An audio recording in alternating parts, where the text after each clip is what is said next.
স্বামী স্ত্রীর মধ্যে জান্নাতের সম্পর্ক থাকতে হবে, সুন্দর করে বুঝাবো। ব্যক্তিত্ব সবার টিকে রাখতে হবে। স্বামীর ব্যক্তিত্ব স্ত্রীর কাছে, স্ত্রীর ব্যক্তিত্ব স্বামীর কাছে সুন্দর করে মিলেমিশে থাকতে হবে, বুঝাতে হবে।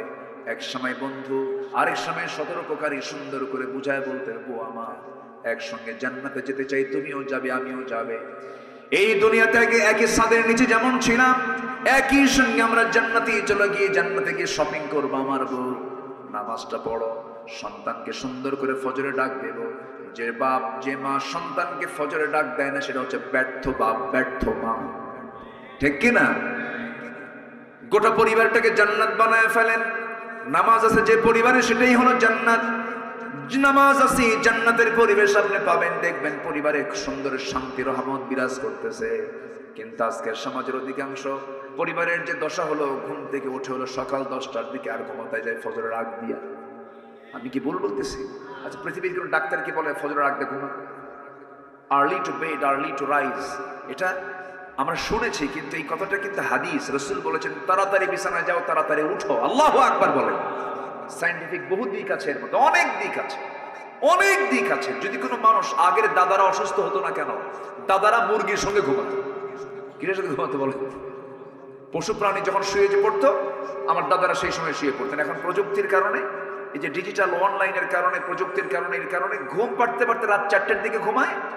দুনিয়ার রোগ এসে জমা হয়। ঠিক কিনা? নামাজ আমরা পড়বো, সবাই রাজি আছেন তো ইনশাআল্লাহ? আল্লাহ কবুল করো, জোরে বলি আল্লাহুম্মা আমিন।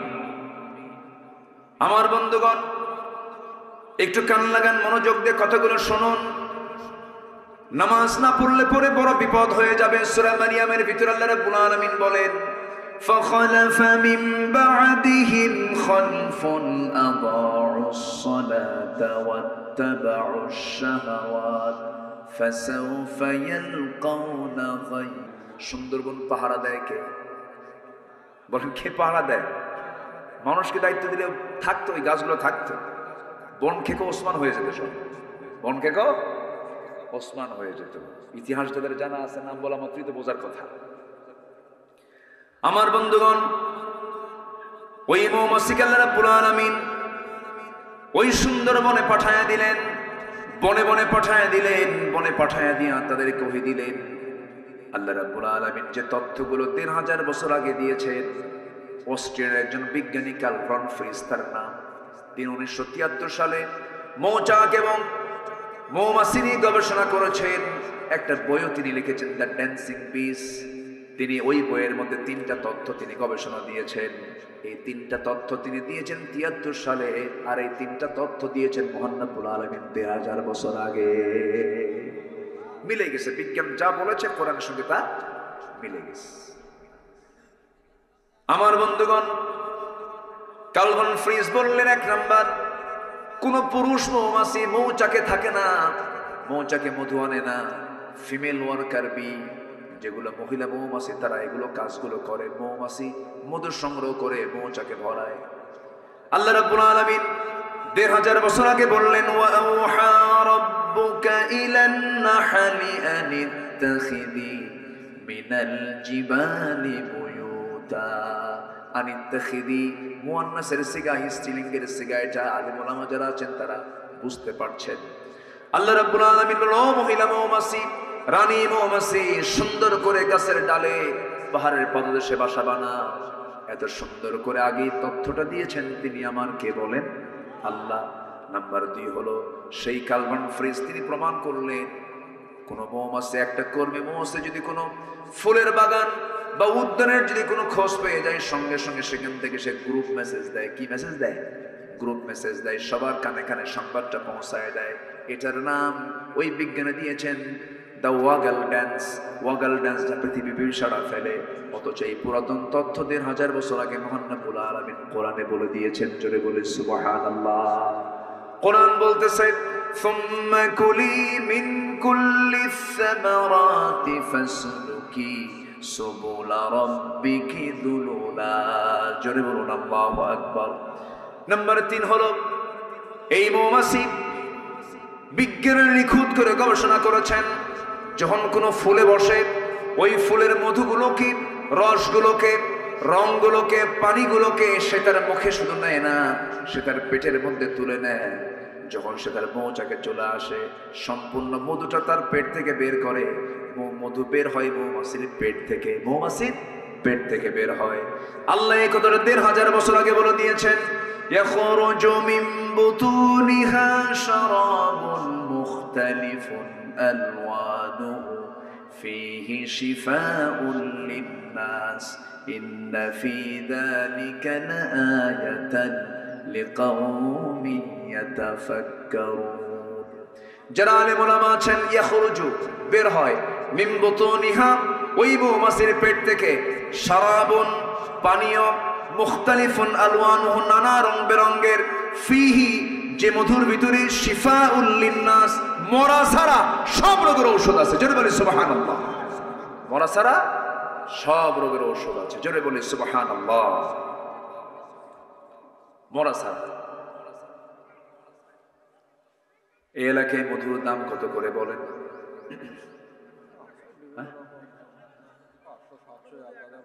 ভালো মধু ১,০০০ না, মনে হয় না, মনে হয় ওর মধ্যে কিছু ঢুকায়, মনে হয় আছে, কিছু আছে না, এরকম আছে, ঢুকানোর মধ্যে কিছু লোক আছে কিনা বলেন।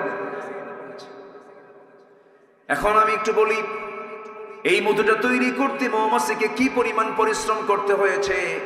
গবেষণায় এসেছে ১ পাউন্ড মধু বানাতে, ১ পাউন্ড মধু বানাতে ৫৫০ মৌমাছিকে ২০ লক্ষ ফুলে ভ্রমণ করতে হয়। কেউ তো সুবহানাল্লাহ বললেন না। ৫৫০ মৌমাছিকে ২০ লক্ষ ফুলে তার ভ্রমণ করতে হয়। একটা মৌমাছিকে ৮০,০০০ কিলোমিটার পথ পাড়ি দিতে হয়। ৮০,০০০ কিলোমিটার পথ পাড়ি দিতে হয় একটা মৌমাছিকে। আরেকটা গবেষণায় আসছে, প্রায় ১৪.৫ লক্ষ কিলোমিটার পথ পাড়ি দেওয়ার পর একটা মৌমাছি, ৫৫০ মৌমাছি মিলে ১ পাউন্ড মধু তারা মৌচাকে সংগ্রহ করতে পারে। ১৪.৫ লক্ষ কিলোমিটার পথ অতিক্রম করা মানে গোটা পৃথিবীকে ৩ বার প্রদক্ষিণ করা সম্ভব। এখন বলুন, এই মৌমাছির তৈরি করা মৌচাকের মধুতে যদি কেউ কিছু জীবাণু, কিছু যদি সেখানে ভেজাল ঢুকায় দেয়, মিষ্টির শিরা ঢুকায় দেয়, কোনো ভেজালি করে ফেলে, আমি তো মনে করি তার ফাঁসি একবার হওয়া দরকার না, বারবার হওয়া দরকার। কি আমি কি ভুল বলতেছি? চিন্তা করেন। আল্লাহ রাব্বুল আলামিন মৌমাছির নামে একটা সূরা নাযিল করেছেন, সূরাতুন নাহল। সূরাতুন নাহল একটা সূরার নাম দিয়েছেন মৌমাছি নামে। এটা বিশাল ব্যাপার, অনেক তথ্য আছে, ঘন্টার পর ঘন্টা চলে যাবে, শেষ হবে না। এই বিষয়টা অনেক অনেক লম্বা, অনেক লম্বা, অনেক লং। চলমান গবেষণা এগুলো চলছে, এখন আপডেট চলছে, বিভিন্ন লাইব্রেরিতে এগুলো নিয়ে গবেষণা চলছে। মৌচাকের দরজায় এক ঝাঁক র‍্যাব, সীতা, কোবরার মতো অ্যাডমিনিস্ট্রেশন কিছু মৌমাছি থাকে, ওরা প্রশাসন চালায়। যদি কোনো কর্মী মৌমাছি মধু নিয়ে, ঢুকতে নিয়ে যদি তাদের পায়ে যদি কোনো ময়লা আবর্জনা থাকে, মধু নষ্ট হয়ে যাবে, মৌচাকে জীবাণু ঢুকে যাবে। এই জন্য করে কি, এই পুলিশ মৌমাছিগুলো সব এক জায়গায় হয়ে, যেগুলো পায়ের মধ্যে ময়লা ঢুকতে চায়, এক কামড় মেরে তাকে দুনিয়া থেকে বিদায় করে দেয়। কেউ কি সুবহানাল্লাহ বলবেন না? তাও যেন মধু নষ্ট কেউ না করতে পারে। আমার বন্ধুগণ, আবার মৌচাকের ভিতরে নির্দিষ্ট একটা তাপমাত্রা আছে। মধুরকে ঠিক রাখার জন্য তার স্বাভাবিক তাপমাত্রা হলো ৩৫ ডিগ্রি সেলসিয়াস। যদি এটা ৪০ ডিগ্রি সেলসিয়াস হয়ে যায়, মধুর কার্যকারিতা নষ্ট হবে। এটা ভেবে আল্লাহ রাব্বুল আলামিন মৌমাছিকে অর্ডার দিয়েছেন, তারা কি করে, সব মৌমাছি এক জায়গায় হয়ে যায়। ২টা পাখা তারা ঝাপটাতে থাকে, নড়াতে থাকে, নড়ায় নড়ায় করে কি ভিতরের বাতাসগুলো, গরম বাতাসগুলো বাইরে বের করে দেয়। যখন ৩৫ ডিগ্রি সেলসিয়াস হয়ে যায়, তখন তারা থেমে যায়। আবার যদি তাপমাত্রা নিম্নগামী হয়, নিচের দিকে চলে যায়, ৩০-এ চলে আসে, তখন পাখাটা উল্টা করে বাতাস দিয়ে দিয়ে ভিতরটা গরম করে ফেলে। জোরে বলে সুবহানাল্লাহ। আল্লাহ বলছেন, বান্দা আমি তোরে কত চেষ্টা করি তোকে ভালো রাখার জন্য, তোর খাবার দেই, তোর সমস্ত কিছু দায়িত্ব আমি নেই, মাথা থেকে পা পর্যন্ত সব দেখার দায়িত্ব আমার। আল্লাহু আকবার বলেন। এনারা তো মানুষের গোটা দেহের মধ্যে যান, মাথা থেকে পা পর্যন্ত যা দেওয়া হয়েছে সম্পূর্ণ কার অবদান? আল্লাহর। সে আল্লাহ বলছেন, বান্দা তুই নামাজ পড়িস না? জি জি, না ঠিক আছে। আমি কি শেষ করে দেব? আলোচনা চালাবো? জোরে বলি ইনশাআল্লাহ। একটু জিকির করি লা ইলাহা।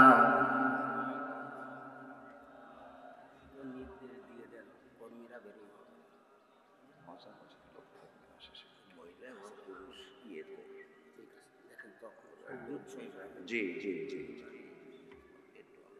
পড়ার ব্যাপারে জি বলবো জি ইনশাআল্লাহ। একদিন তো সব সাবজেক্ট আসে না। জি, আমাকে আপনারা কি কষ্ট পাচ্ছেন নাকি আমি আলোচনা চালাই? তাহলে জাহান্নামে যাওয়ার কারণগুলো আমরা শিখেছি চারটা। নাম্বার 1 হচ্ছে কিনা পড়া। আচ্ছা, বউ যদি নামাজ না পড়ে কি করবে? দেখছেন কি অ্যাকশন, খাটের থেকে আলাদা করে দেবে, তাও কাম হয় না, তাহলে কি করবে? আরেকজনকে ম্যাট দেবে। যে কইছে ম্যাট দেবো সে বিয়ে করে নেই। বউ মারা এত সস্তা? যে স্বামী সংসার করে সেই স্বামী অবশ্যই বউকে ভয় করে, ঠিক না? আচ্ছা কোন তো চেয়ারম্যান বলো না চেয়ারম্যানের বউ বলো? হ্যাঁ, ওই দেখেন বউ বলো, ও তো হেড অফিস। তো এটা বউয়ের সাথে আপোষ না করে পৃথিবীতে কোন স্বামী সংসার করতে পারবে বলেন তো? বউকে মারবেন কেন আপনি? মেরে কি কাম হবে? মেরে কাম হবে না তো। সুন্দর করে বুঝাবেন। বউকে মারার কোনো কথা হাদিসে আসে নাই। রাসূল কোন স্ত্রীকে মেরেছেন এমন কোন রেকর্ডও নাই। এটা ছোট লোকের কাজ, সবচেয়ে নোংরামি কাজ। সন্তানের সামনে আপনি স্ত্রীর সঙ্গে গন্ডগোল করবেন, কথা বলবেন, সে তো ওই বাচ্চাগুলোর মা। আপনি খারাপ আচরণ করবেন, আপনার সন্তান শিখবে, সন্তান বড় হয়ে আপনাকে থাপড়াবে। স্বামী স্ত্রীর মধ্যে জান্নাতের সম্পর্ক থাকতে হবে। সুন্দর করে বুঝাবো, ব্যক্তিত্ব সবার টিকে রাখতে হবে। স্বামীর ব্যক্তিত্ব স্ত্রীর কাছে, স্ত্রীর ব্যক্তিত্ব স্বামীর কাছে সুন্দর করে মিলেমিশে থাকতে হবে, বুঝাতে হবে। এক সময় বন্ধু, আরেক সময় সতর্ককারী। সুন্দর করে বুঝায় বলতে, বউ আমার, একসঙ্গে জান্নাতে যেতে চাই, তুমিও যাবে আমিও যাবে। এই দুনিয়াতে একই ছাদের নিচে যেমন ছিলাম, একই সঙ্গে আমরা জান্নাতে চলে গিয়ে জান্নাতে গিয়ে শপিং করবো। আমার বউ, নামাজটা পড়ো, সন্তানকে সুন্দর করে ফজরে ডাক দেব। যে বাপ যে মা সন্তানকে ফজরে ডাক দেয় না, সেটা হচ্ছে ব্যর্থ বাপ, ব্যর্থ মা, ঠিক কিনা? গোটা পরিবারটাকে জান্নাত বানায় ফেলেন। নামাজ আছে যে পরিবারে, সেটাই হলো জান্নাত। নামাজ আছে, জান্নাতের পরিবেশ আপনি পাবেন। দেখবেন পরিবারে সুন্দর শান্তি রহমত বিরাজ করতেছে। কিন্তু আজকের সমাজের অধিকাংশ পরিবারের যে দশা হলো, ঘুম থেকে উঠে হলো সকাল 10টার দিকে, আর ঘুমাতে যায় ফজরের আগ দিয়া। আমি কি ভুল বলতেছি? আচ্ছা, পৃথিবীর কোন ডাক্তার কি বলে ফজরের আগ দিয়ে ঘুমা? Early to bed early to rise, এটা আমরা শুনেছি, কিন্তু এই কথাটা কিন্তু হাদিস। রাসূল বলেছেন তাড়াতাড়ি বিছানায় যাও, তাড়াতাড়ি উঠো। আল্লাহু আকবার বলেন। সায়েন্টিফিক বহু দিক আছে এর মধ্যে, অনেক দিক আছে, অনেক দিক আছে। যদি কোনো মানুষ, আগের দাদারা অসুস্থ হতো না কেন? দাদারা মুরগির সঙ্গে ঘুমাতো। কিসের সঙ্গে ঘুমাতো বলে? পশু প্রাণী যখন শুয়ে পড়তো, আমার দাদারা সেই সময় শুয়ে পড়তেন। এখন প্রযুক্তির কারণে, এই যে ডিজিটাল অনলাইনের কারণে, প্রযুক্তির কারণে, এর কারণে ঘুম পাড়তে পারতে রাত 4টার দিকে ঘুমায়। দুনিয়ার রোগ এসে জমা হয়, ঠিক কিনা? নামাজ আমরা পড়বো, সবাই রাজি আছেন তো ইনশাআল্লাহ? আল্লাহ কবুল করো, জোরে বলি আল্লাহুম্মা আমিন। আমার বন্ধুগণ, একটু কান লাগান, মনোযোগ দিয়ে কথাগুলো শুনুন। নামাজ না পড়লে পরে বড় বিপদ হয়ে যাবে। সূরা মারিয়ামের ভিতরে আল্লাহ রাব্বুল আলামিন বলেন, فَخَلَفَ مِن بَعْدِهِمْ خَلْفٌ أَضَاعُوا الصَّلَاةَ وَاتَّبَعُوا الشَّهَوَاتِ فَسَوْفَ يَلْقَوْنَ غَيًّا। এই দুনিয়াতে যারা নামাজকে নষ্ট করে যাবে, আল্লাহ রাব্বুল আলামিন বলেন, আমি শুধু তাকে জাহান্নাম দেব না, জাহান্নামের কিছু গর্ত আছে, সেই গর্তের মধ্যে আমি তাকে ঢুকায়া ছাড়বো। জাহান্নামের সেই কেভের মধ্যে ঢুকায়া ছাড়বো। আমি তাকে জাহান্নাম দেব না, শুধু জাহান্নামের সেলের মধ্যে ঢুকাবো। জেলের যেমন সেল আছে, সেই সেলের মধ্যে ঢুকায়া ছাড়বো। আল্লাহ সবচেয়ে বেশি রাগ করেন যখন কোনো বান্দা নামাজ ছেড়ে দেয়। আর নামাজ পড়া মানে আল্লাহর রহমত প্রাপ্ত হয়ে যাওয়া। বান্দা যখন নামাজে দাঁড়ায় আল্লাহ বান্দার সামনে দাঁড়ায় যান, জোরে বলে সুবহানাল্লাহ। আল্লাহ বান্দার সামনে দাঁড়ায় যান। বান্দা যখন সূরা পড়ে, বান্দা যখন আয়াত পড়ে, আলহামদুলিল্লাহি রাব্বিল আলামিন, আল্লাহ বলেন হামিদানি আবদি, আর রহমানির রহিম যখন বলে, আসনা আলাইয়া আবদি, মালিক ইয়াউমিদ্দিন যখন বলে, মাজ্জাদানি আবদি, ইয়্যাকা না'বুদু ওয়া ইয়্যাকা নাস্তাঈন পর্যন্ত যখন বান্দা বলে, আল্লাহ বলেন হাদা বাইনি ওয়া বাইনা আবদি ইহদিনাস সিরাতাল মুস্তাকিম থেকে শুরু করে নিয়া ওয়ালাদ-দাল্লিন পর্যন্ত যখন বান্দা বলে ফেলে, আল্লাহ বলেন বান্দার এতক্ষণ ধরে যা যা চাইলে সমস্ত চাও কবুল করে নিলাম। রুকুতে গেলে পর আল্লাহ অস্থির হয়ে যান, সেজদায় গেলে আল্লাহ রাব্বুল আলামিন তার তামাম জিন্দেগির গুনাহগুলো মাফ করে দেয়। সবাই কি নামাজ পড়তে রাজি আছি? একা না পরিবার সহ? বউ যদি নামাজ না পড়ে সেই ক্ষেত্রে আমরা সুন্দর করে বোঝাবো, সন্তানদেরকে বোঝাবো। তবে 4টা কারণে বউকে মারা জায়েজ। কয়টা কারণে বলেন? কি মারবেন এজন্য? শুনবেন? ও দেখেন কি আগ্রহ, দেখেন এটা একটা আমাদের দেশে একটা রোগ আছে কিন্তু, তাই না? কিছু হলে থাপ্পড় মারে। এটা কেমন যেটা আপনি বোঝেন না যে এই মহিলাটা আমি বিয়ে করলাম, ওর বাপ মা ভাই বোন বাড়ির সব ছেড়ে চলে আসছে আমার কাছে, আমার গায়ে আল্লাহ তাআলা একটা শক্তি বেশি দিয়েছে বলে আমি থাপড়াবো। এটা কেমন কথা? এটা কোনো মানবতার কাজ না। এটা আপনি কেন মারবেন তাকে? এটা অজ্ঞতা, মূর্খতা। এটা প্রায় এটা হরদম কিছু হইলেই হাঁকায় দিছে থাপ্পড় গাল যেতে না, এটা কখনো করা যাবে না। 4টা কারণে স্বামী তার স্ত্রীকে শাসন করতে পারবেন। শর্ত কিছু আছে। নাম্বার 1, নামাজ যদি না পড়েন, রোজা যদি না রাখেন, স্বামীর আনুগত্য যদি না করেন, বৈধ আনুগত্য যদি না করেন, স্বামী যদি ফেরাউন মার্কা হয়, স্বামীর আনুগত্য করা যাবে? নাম্বার 4 হলো পর্দায় যদি না থাকেন, তবে হ্যাঁ এই যে আপনি শাসনটা করবেন, শাসন করতে গেলে 1.5 হাত লাঠি হাতে নেওয়া যাবে না। পকেট থেকে একটা মেসোয়াক বের করতে পারেন, 9 ইঞ্চি মেসোয়াক, তা দিয়ে মাথায় মারা যাবে না, চুল টানা যাবে না, নাকে মারা যাবে না, মুখে মারা যাবে না, কপালে মারা যাবে না, বুকে মারা যাবে না। মারবেন কোন? মারার জায়গায় শেষ। চান্সে ছিলেন, উপায় নাই। 9 ইঞ্চি মেসোয়াক দিয়ে যদি কারোর সামনে আপনি একটু মারতে নেন, সবাই বলবেন মারে না আদর করে। বলেন? আমার মায়েরা খুব খুশি, হুজুর আমাদের কলিজায় পানি ছিল না, কেবল কলিজায় পানি আসে। পরিবারটাকে জান্নাত বানায় ফেলেন। দিন নিয়ে আসেন, কোরআন নিয়ে আসেন, দর্স নিয়ে আসেন, হাদিস নিয়ে আসেন, ইসলাম শিখান, দিন বুঝান, নৈতিকতা শিক্ষা দেন। বুড়ো বয়সে এই সন্তানগুলো আপনার খাদেম হয়ে যাবে। কে বলেছে ডিওএইচএস, বাড়িধারা, ধানমন্ডি, গুলশান এগুলোর শান্তির জায়গা? কে বলেছে? কোথাও শান্তি নাই। সেখানে শান্তি থাকতে পারে যেখানে ইসলাম থাকতে পারে। যেখানে ইসলাম আছে সেখানে কি আছে? শান্তি আছে। আল্লাহ তুমি সবাইকে বোঝার তৌফিক দিয়ে দাও। জোরে বলে আমিন, আরো জোরে আমিন। জাহান্নামে যাওয়ার 4টা কারণ বললাম, আরো একটা কারণ, আরো 6টা কারণ আমি সূরা মারিয়াম থেকে বলবো, যদি আপনি শুনতে আগ্রহী হন। আগ্রহ আছে তো সবার? জোরে বলে ইনশাআল্লাহ। আমার বন্ধুগণ একটু মনোযোগ দিয়ে সবাই শুনুন কথাগুলো। আল্লাহ রাব্বুল আলামিন নামাজ যারা নষ্ট করবে, আল্লাহ রাব্বুল আলামিন তাদেরকে খাই নামক গর্তের মধ্যে ঢুকাবেন। আরেকটা কারণ হলো আত্তাবাউশ শাহাওয়াতি ফাসাউফা ইয়ালকাউনা গায়্যা, এবং যারা মন যা চায় তা করবে, আল্লাহ রাব্বুল আলামিন তাদেরকে খাই নামক গর্তের মধ্যে ঢুকাবেন। মন যা চায়, মন তো ভালো কিছু চায় না, এদেরকে আল্লাহ রাব্বুল আলামিন জাহান্নামের গর্তের মধ্যে ঢুকাবেন। বলুন তো, সত্যি করে বলুন, দেশের মানুষ ভাত বেশি খায় না বিড়ি বেশি খায়? হ্যাঁ, আমি কি ভুল বলতেছি? এই ছেলেবেলায় কি কথা বলুন আব্বা, নড়াচড়া করুন। আপনারা এতক্ষণ ছিলেন কোথায়? লোকগুলো তো ছিল না এখানে। কেমনে যে সব একত্রিত হয়ে গেলেন, বলি আলহামদুলিল্লাহ। লোক এখন আসার উপরে আছে, দেখে আসুক।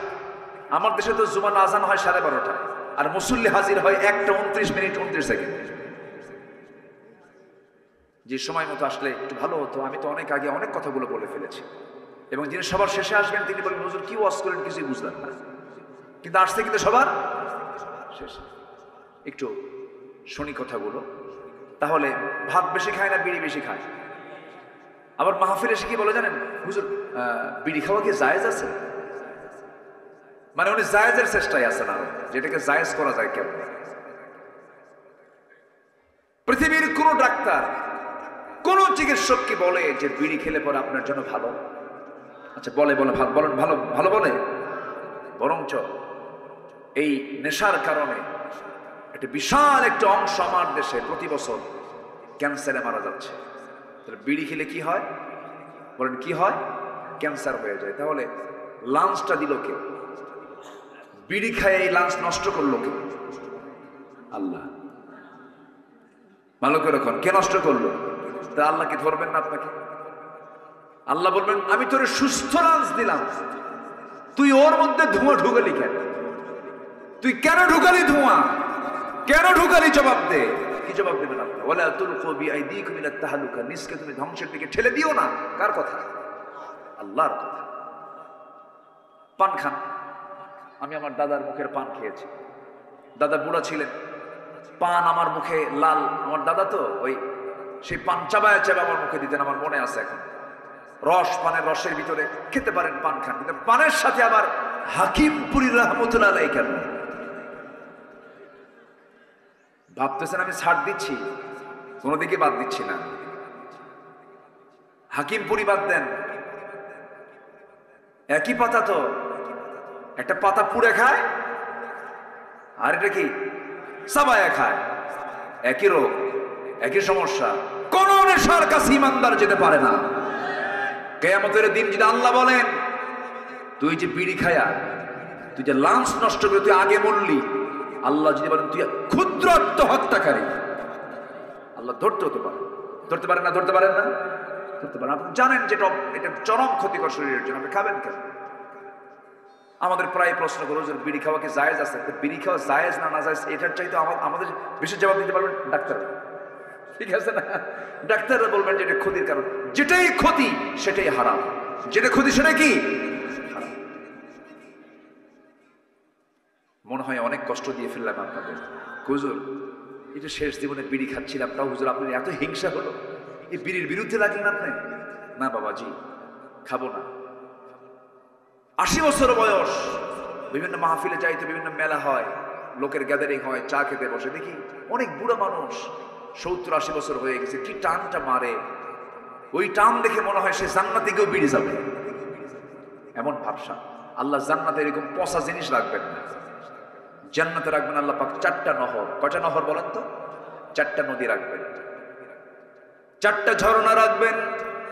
1 নম্বর হলো স্বচ্ছ পানির নহর রাখবেন। নাম্বার 2 হলো মধুর নহর রাখবেন। যে মধুর ব্যাপারে আজকে কথা বললাম, এটা জান্নাতের খাবার, জোরে বলে সুবহানাল্লাহ। নাম্বার 3 হলো দুধের নহর রাখবেন। আর নাম্বার 4 হলো শরাবের এক স্পেশাল শরাব সেখানে থাকবে, যে শরাবটা জান্নাতের শরাব। দুনিয়ার শরাব, দুনিয়ার মদ খেলে পরে লাংস পচে যায়, লিভার পচে যায়, চোখ লাল হয়ে যায়, মাতাল হয়ে যায়। কিন্তু জান্নাতের শরাব যখন বান্দা পান করবে, সে কখনো বুড়া হবে না, তার যৌবন শক্তি ডাবল থেকে ডাবল হয়ে যাবে। জোরে বলি সুবহানাল্লাহ। আমার বন্ধুগণ, জাহান্নামে যাবার আরেকটা কারণ আমরা শিখে নিলাম। 4টা তো শিখেছি আমরা। নামাজ না পড়া, নাম্বার 2 হলো বান্দার হক নষ্ট করা, এতিমের হক মেরে খাওয়া, নাম্বার 3 হলো সমালোচনা করা, নাম্বার 4 হলো বিচার দিবস অস্বীকার করা, আখিরাত নাই, পরকাল নাই, এরকম চিন্তা চেতনা মাথায় নেওয়া। এইদিকে নাম্বার 5 অন্যায়তে দেখতে পেলাম, যারা কি করবে, মন খেয়াল খুশি মতো যারা চলবে, তারা জাহান্নামের মধ্যে ঢুকবে। আমার বন্ধুগণ, আরেকটা অপরাধের কারণে আল্লাহ রাব্বুল আলামিন বান্দাকে খাই নামক গর্তের মধ্যে ঢুকাবেন। খাই নামক গর্তটা খুব ভয়ঙ্কর গর্ত। যারা দুনিয়ার জিন্দেগিতে জেনা করবে, জেনা করতে করতে বুড়ো হয়ে গেছে, জেনা বাদ দেয় না। আরেকটা হলো যারা সুদ খেতে খেতে পাকা হয়ে গেছে, সুদ খাওয়াকে জায়েজ মনে করে। এমন বহু হাজি আছে, হজ করে বারবার বছরে বছরে যায়, সুদের কারবার ছাড়া না, আছে না নাই বলেন? আছে। সুদের ধারে বাসা আমরা কেউ যাব? সুদ খাওয়া কি? আরো জোরে, আরো জোরে। কেশবপুরে মনে হয় সুদ নাই, হ্যাঁ? তাহলে বাদ দিয়ে দিই নাকি? সুদের ব্যাপারে ওয়াজ না করি। হ্যাঁ হ্যাঁ, আপনি না বললে তো বলবো আমি, এটা আমার দায়িত্ব। জি না, কেউ যাবে না, আছে সমস্যা, আপনি তো পেরেশান হয়ে না, কেউ যাবে না ইনশাআল্লাহ। একসঙ্গে দোয়া করবো না আমরা ইনশাআল্লাহ, আমরা একসঙ্গে দোয়া করবো না? তো এই দোয়া থেকে যিনি মাহরুম হবেন তিনি তো মাহরুম হয়ে গেলেন, মিস করে ফেললেন। কেউ যাবে না, একটা লোকও যাবেন না। আমরা নামাজের জন্য সময় দেব, ওযুর জন্য সময় দেব। আমি উঠেছি, আপনি আসতে দেরি করেছেন, এই জন্য আমি একটু ঠান্ডা মাথায় আস্তে আস্তে আসছি, যে লোকজন একটু চলে আসুক, আমিও ঠিক মতো সময় মতো মঞ্চে গিয়ে উঠবো ইনশাআল্লাহ। তো আমরা যদি একটু আজকে একটু বিলম্বে নামাজ পড়ি, অসুবিধা আছে? কোনো চিন্তা নাই, তো একটু বসেন। বসেছি, একটা হক আছে তো আপনাদের, একটা আলোচনার ফিনিশিং আছে তো নাকি? একটু সবাই বসেন ইনশাআল্লাহ। সুদ এটা একটা মহামারী আকার ধারণ করেছে। সুদের সর্বনিম্ন গুনাহ হলো নিজের মার সঙ্গে জেনা করা। জোরে বলি নাউযুবিল্লাহ, আরো জোরে নাউযুবিল্লাহ।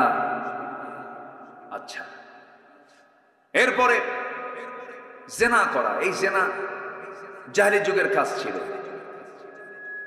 এই নেশা জাহেলি যুগের কাজ ছিল। তাহলে এই নেশা, এই জেনা, এই সুদ, এই তিনটাই ছিল হলো আবু জেহেলের সমাজের বৈশিষ্ট্য। এই তিনটে কি আমার দেশে আছে না নাই? বলেন, এই তিনটাই কি আমার দেশে এখনো আছে? ছিল, আগে ছিল কিনা বলেন? এখনো আছে, সামনে থাকুক। সবাই কি চান? যদি না চান তাহলে এটা কেমনে সরাবেন বলেন? এখানে কিছু করণীয় আছে, তার মানে কেমনে এগুলো সরবে, এটার জন্য আমাদের চেষ্টা করার দরকার আছে না নাই? আমার নবী যে সময় নবুয়ত পান নাই, সে সময় ওই সমাজে ছিল, জাহেলি যুগে ছিল। রাসূল যখন নবুয়ত পেয়েছেন, দায়িত্ব যখন পালন করেছেন, সুদ কি সমাজে রেখেছেন? জেনা রেখেছেন? বলেন, রেখেছেন? সুদের কারবার, জেনার কারবার, মদের কারবার সব বন্ধ করে দিয়েছেন। আমরা তার উম্মত, আমরাও সমাজ এগুলো রাখতে দেব না। এগুলোকে বন্ধ করার জন্য আমাকে আপনাকে চেষ্টা করতে হবে। সাহায্য করবেন কে? সাহায্য করবেন কে? আল্লাহ সাহায্য করবেন। এগুলোকে বন্ধ করার জন্য চেষ্টা করতে হবে। আমার ভাইয়েরা, তাহলে যারা জেনা করবে, মদ্যপান করবে, সুদের কারবার করবে, আরেকটা হলো যারা পিতামাতার অবাধ্য সন্তান হবে, পিতামাতার যারা সেবা করবে না, পিতামাতার মনে হয় সেবা না করা মানুষ মনে হয় এই কেশবপুর মনিরামপুরে নাই। আসতে বলবেন না, আছে না নাই? সকল তথ্য আছে কার কাছে? এই যে এই যে এই যে আল্লাহ তো আছে, এই যে এই যে বসে আছে।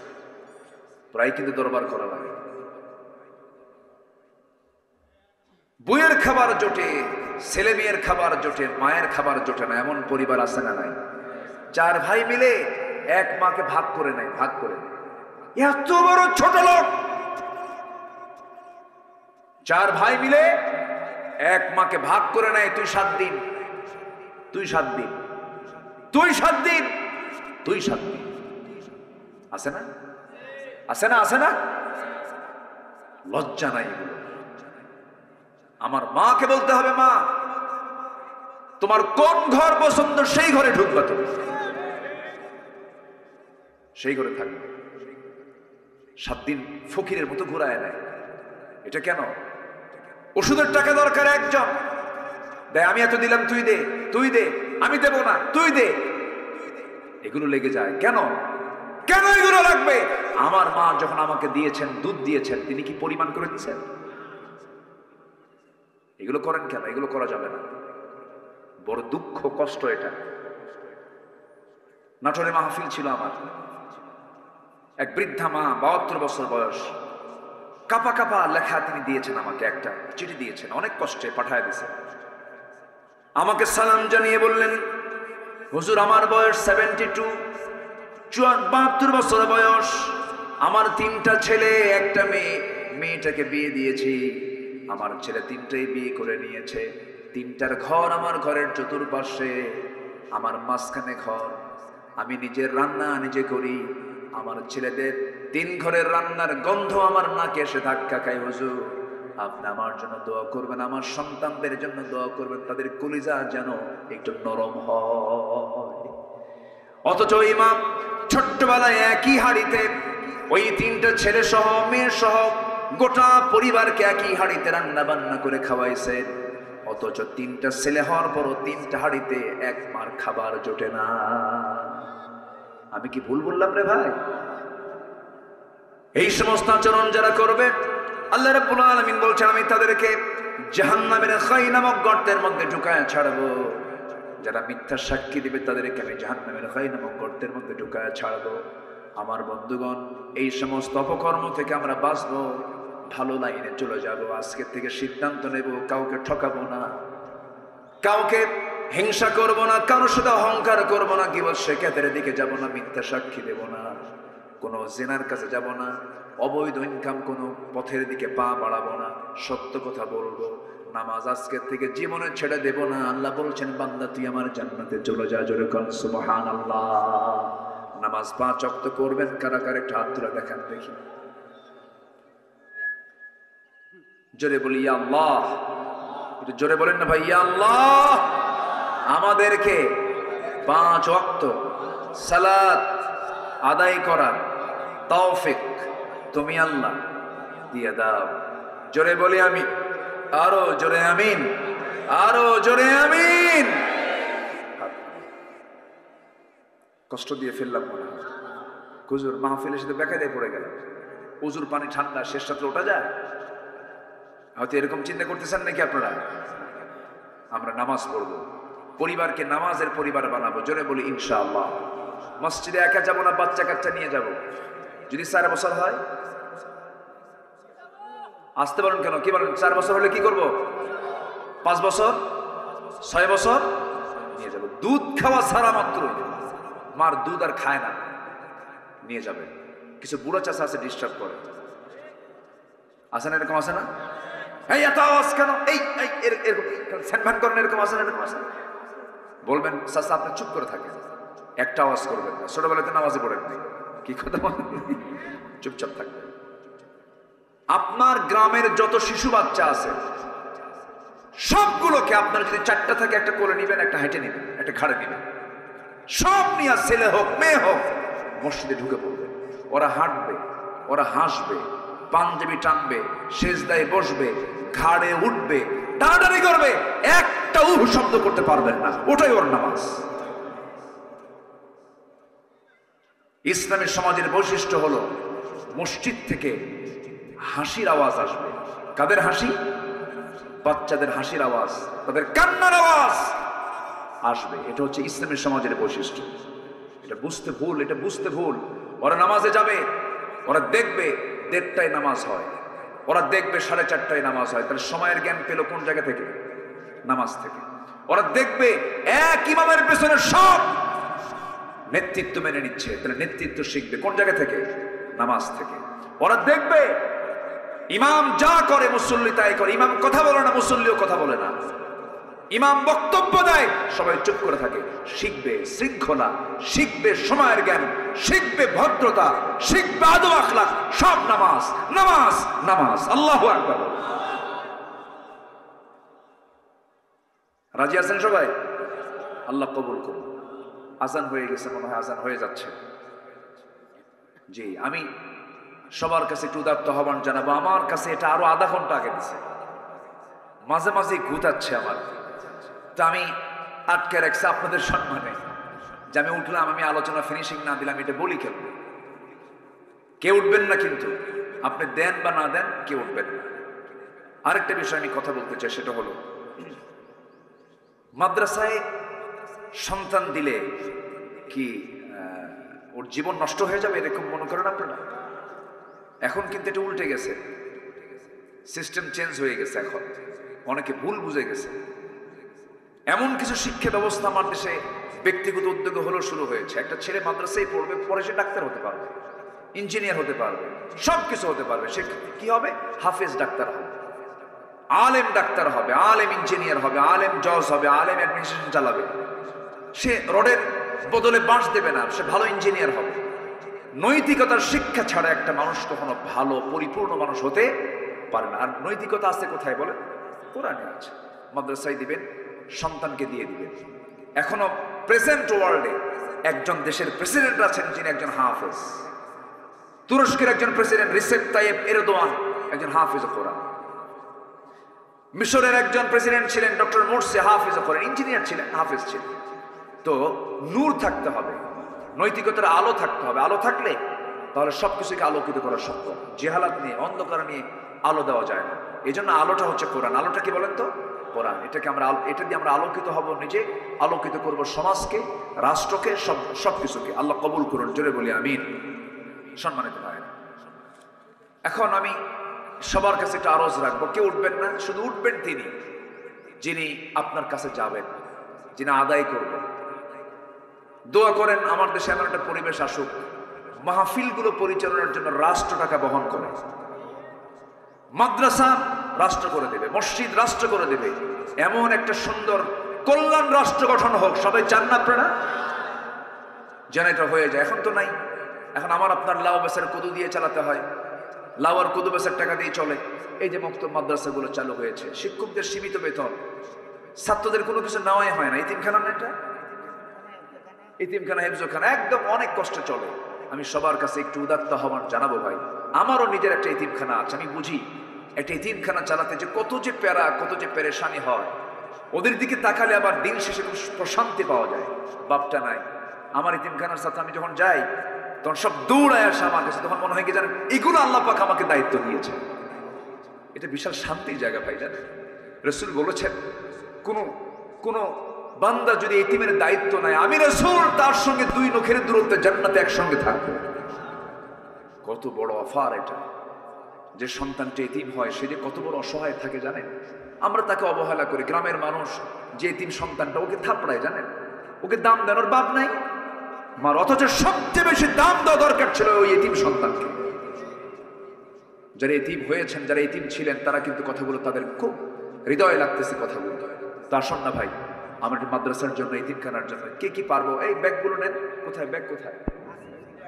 হ্যাঁ, একটু ঢুকে দেন, আমি তো বলে দিয়েছি, একটু ঢুকে যান, যে যা পারি আমরা একটু দিল থেকে। আমার মা বোন যারা আসছেন তারা দিল থেকে সবাই দেবো ইনশাআল্লাহ। আল্লাহ তুমি সবাইকে দেওয়ার তৌফিক দাও। জিকির করে সুবহানাল্লাহ, লা ইলাহা সুবহানাল্লাহ, আলহামদুলিল্লাহ।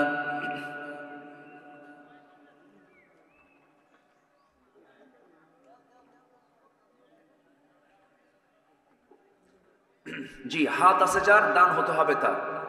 হাত নাই যার, দান করার দরকার নাই, যেহেতু হাতই নাই। যার হাত আছে তিনি অবশ্যই দিবেন।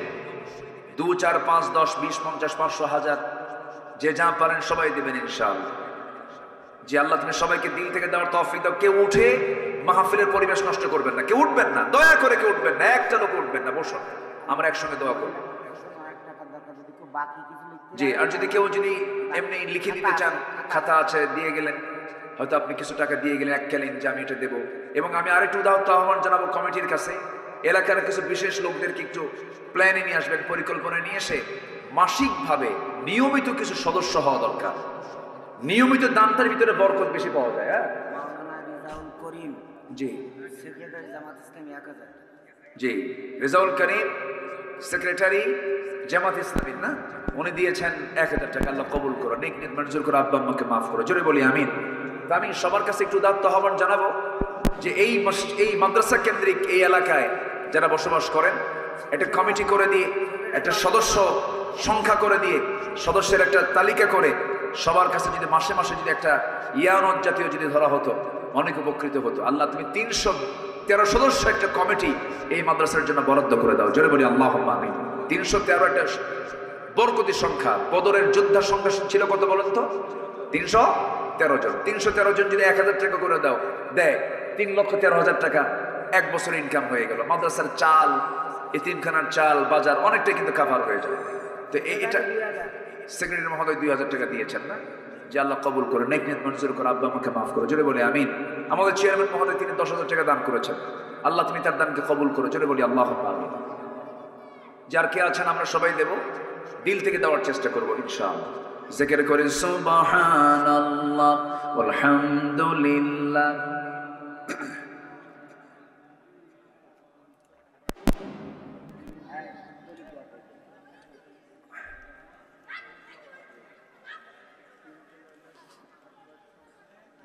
আরো জোরে লা ইলাহা।